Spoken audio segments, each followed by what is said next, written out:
A debt you paid years ago suddenly reappears on your credit report, and you're not alone.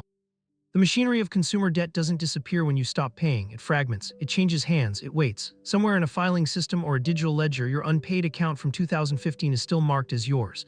The creditor who originated it may have sold it. The collector who bought it may have sold it again. You stopped thinking about it, they didn't. The statutes of limitations on debt vary by state and type. In most states, a creditor has between 3 and 10 years to file a lawsuit to collect. But the clock doesn't always work the way borrowers assume. A single payment, even a partial one, can restart it. A written acknowledgement of the debt can restart it. A phone call where you confirm you owe it can restart it. The clock resets without your knowledge. Around the early 2000s, debt purchasing became an industry unto itself. A credit card company writes off a defaulted account as a loss. That account is bundled with thousands of others and sold to a debt buyer for pennies on the dollar. The buyer now owns the right to collect. They may never contact you. They may sell it again. Your debt becomes a commodity.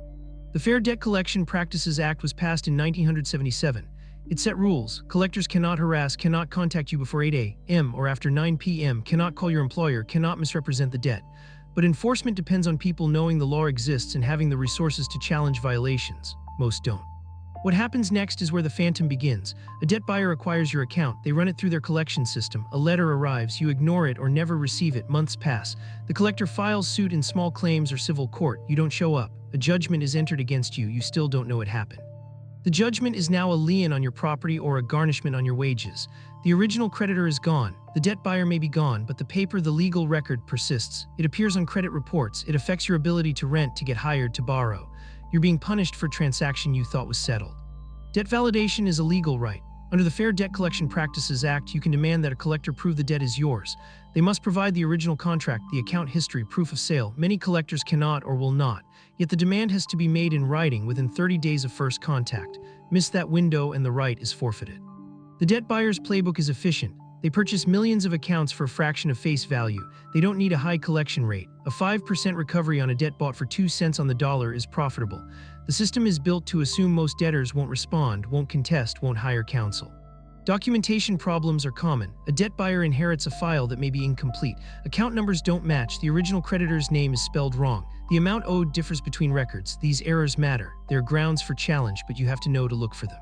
The credit reporting agencies Equifax, Experian, TransUnion receive notices of judgment. They add them to your file. The debt buyer reports the account as active and collectible even if the statute of limitations has expired. The agencies have a process for disputing inaccuracies. It's a process. It takes time. It requires documentation you may not have. Bankruptcy is one circuit breaker. A Chapter 7 liquidation or Chapter 13 reorganization can discharge or restructure debt, but bankruptcy filing costs money and has its own long-term consequences. It's a tool, not a solution, and it doesn't help if the debt is already in judgment and the statute of limitations hasn't expired.